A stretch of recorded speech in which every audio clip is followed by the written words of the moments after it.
اللہ کی ذات ایسی ہے کہ سب اللہ کے محتاج ہیں، اللہ کسی کے محتاج نہیں ہے، اللہ سب کی ضرورت پوری کرنے والے ہیں۔ تو حاجت روا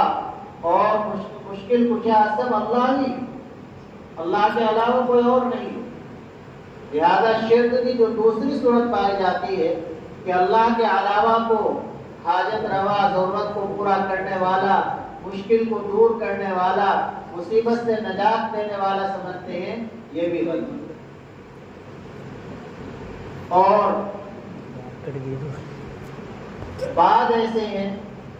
کہ جو یوں کہتے ہیں کہ اللہ کے اولاد ہیں، مشرکین کہتے ہیں کہ فرشتے اللہ کی بیٹیاں ہیں، یہود کہتے ہیں کہ عزیر اللہ کے بیٹے ہیں، عیسائی کہتے ہیں کہ حضرت عیسیٰ علیہ السلام اللہ کے بیٹے ہیں۔ تو تیسری آیت میں ان چیزوں کو رد کیا گیا ہے، لم یلد ولم یولد، نہ اللہ کسی کے بیٹے ہیں اور نہ اللہ کا کوئی بیٹا ہے، نہ اللہ کا کوئی بیٹا ہے اور نہ اللہ کے کسی کے بیٹے ہیں۔ وَلَمْ يَكُنْ لَهُ كُفُوًا أَحَدٌ۔ مجوسیوں میں ایک فرقہ ایسا ہے، آتش پرستیوں، آتش کے جو آگ کی پوجا کرنے والے ہیں، آتش پرست، ان میں ایک فرقہ ایسا پایا جاتا ہے جو یوں کہتا ہے کہ روشنی کو پیدا کرنے والا الگ ہے، روشنی کو پیدا کرنے والا الگ ہے اور اندھیرے کو پیدا کرنے والا الگ ہے۔ تو گویا وہ بھی اللہ کے برابر کا دوسرے کو مانتے ہیں۔ تو چوتھی آیت میں اس کو رد کر دیا گیا، لم یکن لہ کفوا احد، اللہ کے جوڑ کا کوئی ہے ہی نہیں، ہر چیز کے پیدا کرنے والے اللہ ہیں، اندھیرا ہو روشنی کو سب اللہ ہی پیدا کرتے ہیں۔ انسان اللہ کی قدرت میں غور کرے کہ اللہ کی کتنی بڑی قدرت ہے۔ آپ سوچئے، ان ربکم اللہ الذی خلق السماوات والارض فی ستۃ ایام، اللہ نے زمین آسمان کو 6 دن میں پیدا کیا، اللہ نے زمین و آسمان کو 6 دن میں پیدا فرما دیا۔ قرآن کریم کی آیات سے معلوم ہوتا ہے کہ 2 دن میں اللہ نے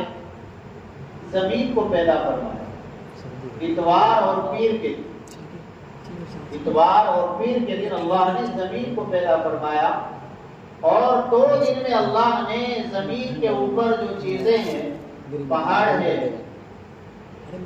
درخت ہے، دریا ہے، اور زمین کے اندر جو چیزیں ہیں، سونے چاندی کی کانیں ہیں، لوہے کی کانیں ہیں، نمک کی کانیں ہیں، دنیا بھر کے خزانے زمین سے اگل رہے ہیں، ان تمام چیزوں کو اللہ نے 2 دن میں پیدا فرمایا، منگل اور بدھ کے۔ اور جمعرات اور جمعے میں اللہ نے آسمانوں کو پیدا فرمایا۔ اللہ کی اتنی بڑی قدرت۔ اب یہاں ایک سوال ہو سکتا ہے کہ اللہ تعالیٰ تو بڑی قدرت والے ہیں، اللہ تو منٹوں سیکنڈوں میں یہ پوری کائنات پیدا کرنے پر قادر ہے۔ قرآن بیان کر رہا ہے، اذا اراد شیئا ان یقول له کن فیکون، اللہ جب کسی کام کا ارادہ فرماتے ہیں، کسی کام کو کرنا چاہتے ہیں تو کن فرما دیتے، وہ ہو جاتا ہے۔ اور دوسری جگہ اللہ پاک نے فرمایا، وَمَا أَمْرُنَا إِلَّا وَاحِدَةٌ كَلَمْحٍ بِالْبَصَرِ، ہمارا حکم نافذ ہونے میں اتنی دیر بھی نہیں لگتی جتنی آگ کے جھپکنے میں لگتی ہے۔ تو اللہ رب العزت تو ان تمام چیزوں کو، آسمان و زمین کو، پہاڑوں کو، درختوں کو، سمندروں کو، دریاؤں کو، کانوں کو 1 سیکنڈ میں بھی پیدا کرنے پر قادر تھے، پھر 6 دن کا وقت کیوں لگایا گیا؟ جواب یہ ہے کہ بے شک اللہ تعالیٰ قادر ہے، لیکن اللہ نے اس سے انسان کو تعلیم دی ہے، تدریج کی، کہ جو کام کرے آہستہ آہستہ، جلدی بازی یہ شیطان کی طرف سے ہو۔ ایک دم آدمی ٹاپ پر جانا چاہے تو اس کے گرنے کا جلدی امکان ہے۔ اللہ اس پر بھی قادر تھے کہ بالکل پلا پلایا بچہ نوجوان پیدا فرما دیتے، لیکن اللہ نے چھوٹا سا بچہ پیدا کیا، پھر تھوڑا بڑا ہوا، پھر تھوڑا بڑا ہوا، اسے تدریج کی تعلیم دی ہے، آگے بڑھنا ہے آہستہ آہستہ، ایک دم نہیں۔ ایسا نہیں کہ ایک دن تو ارادہ کرے کہ بس آج تہجد کی رکعت میں جو پڑھنی 100 رکعت پڑھوں گا اور اگلے دن چھٹی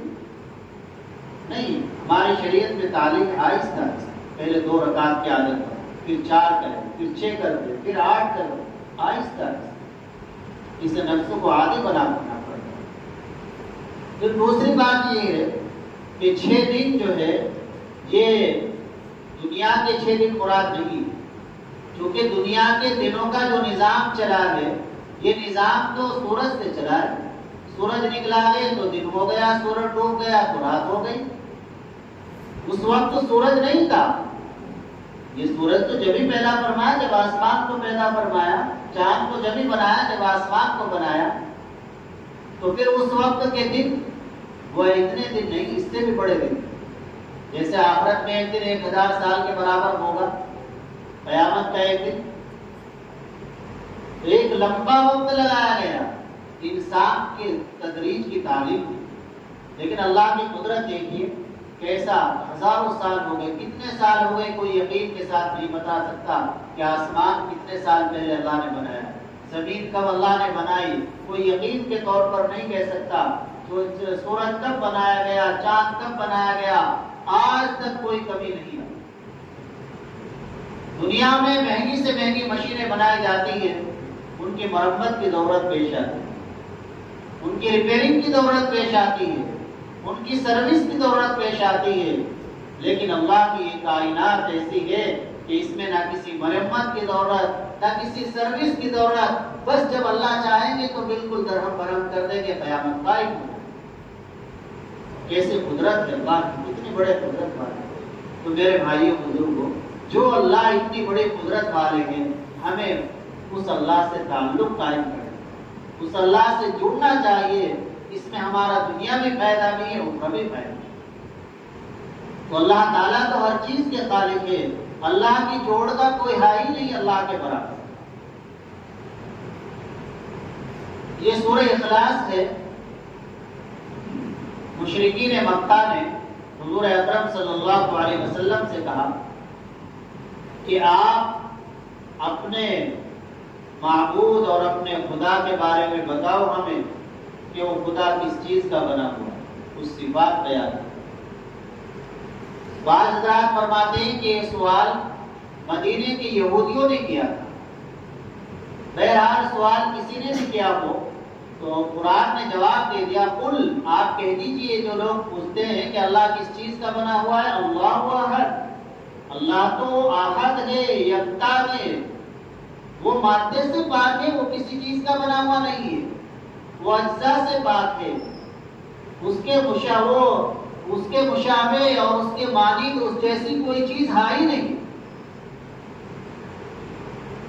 اور وہ تو اللہ الصمد، صفات کیا پوچھتے ہو، وہ تو سب ایسا ہے کہ کسی کا محتاج نہیں اور سب اس کے محتاج ہیں، اور اس کی کوئی اولاد نہیں اور نہ ہی وہ خود کسی کی اولاد ہے۔ وَلَمْ يَكُنْ لَهُ كُفُوًا أَحَدٌ، اور اس کے جوڑ اور برابر کا بھی کوئی نہیں۔ یہ سورت شریفہ بڑی اہم سورت ہے، اس کی بڑی فضیلت ہے۔ حضرت انس رضی اللہ تعالی عنہ حضور اکرم صلی اللہ علیہ وسلم کے خادم خاص، 10 سال کی عمر میں نبی پاک صلی اللہ علیہ وسلم کی خدمت میں آئے۔ جب آپ علیہ السلام مکہ مکرمہ سے ہجرت فرما کر مدینہ منورہ تشریف لائے تو مدینے والوں نے آپ کا بڑا استقبال کیا اور ہدیہ تحائف پیش کیے۔ ان کی والدہ حضرت ام سلیم رضی اللہ تعالی عنہ اپنے اس بچے کو حضرت انس رضی اللہ عنہ کو لے کر حضور اکرم صلی اللہ علیہ وسلم کی خدمت میں حاضر ہوئی اور عرض کیا کہ میرے پاس کچھ اور تو تحفے میں پیش کرنے کے لیے نہیں ہے، آپ اسی کو قبول فرما لیں۔ چنانچہ 10 سال کی عمر سے 10 سال تک آپ علیہ السلام کی خدمت کی تو فرماتے ہیں کہ ایک شخص آپ علیہ السلام کے پاس آئے اور عرض کیا کہ اللہ کے رسول صلی اللہ علیہ وسلم مجھے سورہ اخلاص سے محبت ہے، قل هو اللہ احد جو سورت ہے مجھے اس سے محبت ہے، تو نبی پاک صلی اللہ علیہ وسلم نے فرمایا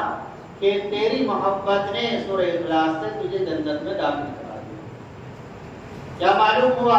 کہ جو سورہ اخلاص سے محبت کرے گا انشاءاللہ وہ جنت میں اور ایک مرتبہ نبی پاک صلی اللہ علیہ وسلم نے صحابہ سے فرمایا وحشدو جمع ہو جاؤ، میں تمہیں تمہارے سامنے سورۃ قرآن پڑھوں۔ صحابہ جمع ہو گئے جو جمع ہونے تھے، نبی پاک صلی اللہ علیہ وسلم نے ان کے سامنے قل هو اللہ احد یہ سورت پڑھی۔ تو بعض صحابہ نے معلوم کیا کہ آپ نے تو یہ فرمایا تھا کہ تہائی قرآن پڑھوں گا اور آپ نے پڑھی ہے صرف قل هو اللہ احد۔ تو نبی پاک صلی اللہ علیہ وسلم نے فرمایا کہ یہ قل هو اللہ احد تہائی قرآن کے برابر ہے، 3 مرتبہ قل هو اللہ پڑھ لے پورے قرآن کریم کا ثواب ملتا ہے۔ 3 مرتبہ قل هو اللہ پڑھنے سے پورے قرآن کریم کا ثواب۔ ایک صحابی حضرت عقبہ بن عامر رضی اللہ تعالی عنہ وہ فرماتے ہیں کہ نبی پاک صلی اللہ علیہ وسلم سے میری ملاقات ہوئی اور آپ علیہ الصلوۃ والسلام نے فرمایا کہ اے عقبہ کیا تمہیں ایسی صورتیں بتلاؤں جن صورتوں کو اللہ نے تورات میں نازل کیا، انجیل میں نازل کیا، زبور میں نازل کیا، قرآن میں نازل کیا؟ میں نے آپ سے کہا جی ضرور بتلائی۔ تو نبی پاک صلی اللہ علیہ وسلم نے مجھے 3 صورتیں بتلائیں، قل هو اللہ احد، قل اعوذ برب الفلق، قل اعوذ برب الناس، اور یہ فرمایا کہ اے عقبہ رات کو سونے سے پہلے ان کو پڑھ لیا۔ تو فرماتے ہیں حضرت عقبہ بن عامر رضی اللہ تعالی عنہ کہ اس دن سے کوئی رات ایسی نہیں گزری کہ جس رات میں میں نے سونے سے پہلے ان 3 صورتوں کو نہ پڑھا۔ لہذا ہمارے اور آپ کے لیے بھی یہ سبق ہے کہ ہم سونے سے پہلے ان 3 صورتوں کو خود بھی پڑھیں، قل هو اللہ احد، قل اعوذ برب الفلق، قل اعوذ برب الناس، اور اپنے بیوی بچوں سے بھی معلوم کریں کہ یہ پڑھ لی صورتیں یا نہیں، ان کو عادی بنائیں ان صورتوں کے پڑھنے کا، بچپنے سے ان کی عادت ہو جائے گی تو انشاءاللہ بڑے ہو کر بھی ان کی عادت باقی رہے گی۔ نور اکرم صلی اللہ علیہ وسلم کا معمول یہ بھی تھا کہ آپ ان 3 صورتوں کو پڑھ کر اپنے ہاتھوں پر دم فرماتے اور پورے بدن مبارک پر ہاتھوں کو پھیر لیا کرتے، بدن گویا تمام بلاؤں سے محفوظ ہو جاتا ہے، ہر مصیبت سے محفوظ ہو جاتا ہے۔ لہذا ہم معمول بنائے صبح شام بھی ان کو پڑھنے کا اور ہر نماز کے بعد بھی پڑھنے کا، انشاءاللہ ہمارا دین بھی محفوظ رہے گا اور ہماری دنیا بھی محفوظ رہے گی۔ اب 1-2 ترتیب ہم لا الہ الا اللہ بھی پڑھ لیں اور یہ سوچ کر پڑھیں جو آدمی اللہ کا ذکر کرتا ہے تو اللہ کے ذکر کا ایک بڑا فائدہ یہ ہے، اللہ پاک فرما رہے فاذکرونی اذکرکم، تم مجھے یاد کرو میں تمہیں یاد کروں گا۔ ہم اللہ کو یہاں بیٹھ کر یاد کر رہے ہیں، اللہ ہمیں آسمانوں پر، اتنی بڑی بات ہے، اللہ جو سب کا پیدا کرنے والا ہے وہ ہمیں یاد کر رہا، ہمارا ذکر کر رہا، اور فرشتے بھی اس ذکر کو سننے کے لیے آئے۔ دوسرے یہ ہے جب انسان اللہ کا ذکر کرتا ہے، لا الہ الا اللہ پڑھتا ہے، تو پھر انسان کا دل زیادہ تر اچھے کاموں کی طرف چلتا ہے، برائیوں کا جو خیال ہے اور شیطانی جو قوت ہے وہ دب جاتا ہے۔ انشاءاللہ پھر دعا کر لیں گے، جن کے پاس اپنے تسبیح وہ پڑھ لیں، لا الہ الا اللہ 10 بار پڑھ کے پھر محمد رسول اللہ